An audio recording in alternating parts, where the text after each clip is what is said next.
Invitation to dinner. I cordially request the presence of His Excellency, the Senate President, and distinguished members of the Senate of the Federal Republic of Nigeria to a dinner which I will be hosting on Friday, 28th day of November 2025 at 6 p.m.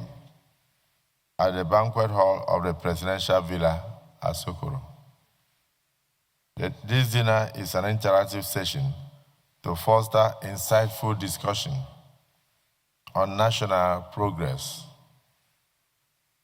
I look forward to receiving you and all distinguished senators at the event.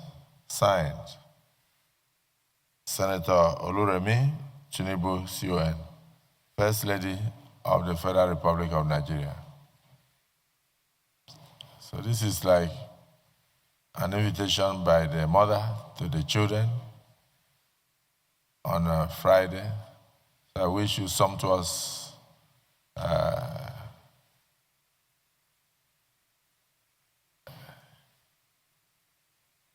meal and fruitful discussion. Senator Wamako, you are looking at me as if you are going to travel, don't you? This is very important.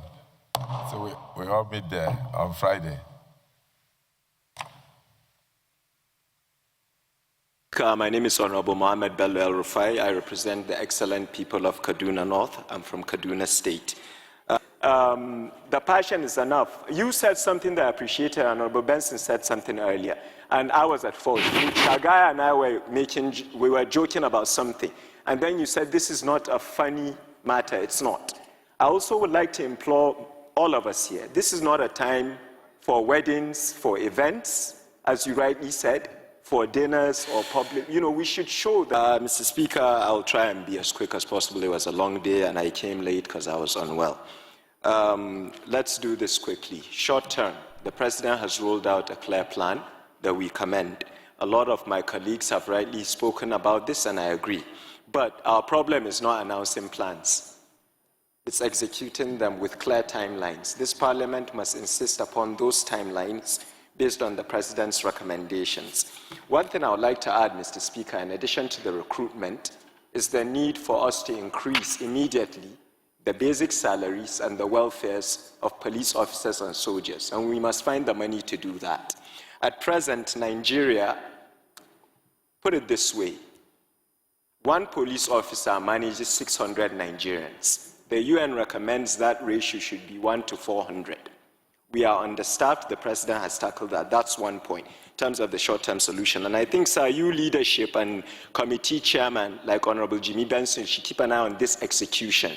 We can't just make announcements. Let's say by February we're about to see X, Y, Z. That will help. In the medium term, sir,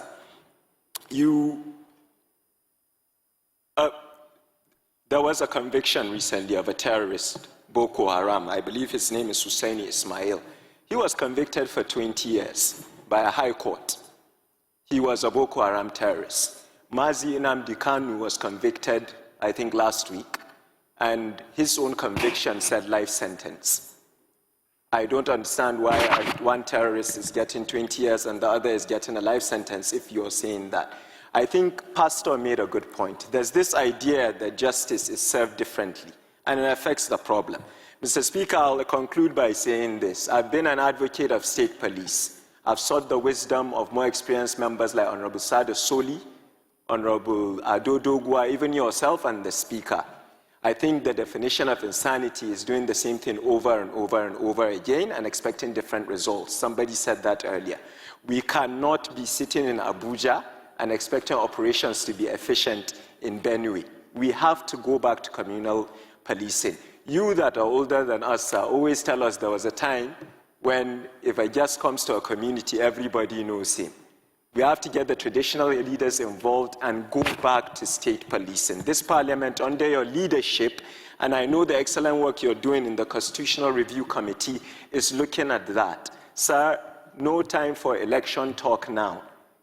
We have to tell the public a timeline to roll this out. The fear that governors will abuse it always shocks me because they already have all that power. I'll finally end by putting myself in trouble as usual. The North has an issue. My honorable sister mentioned why we've become a breeding ground for such things. This is why. We are not sending our children to school. Of late, you have bandits on TikTok holding monies. The younger people, younger than myself, that have no employment and no skill because we've neglected them. It's a failure on all our parts over the years.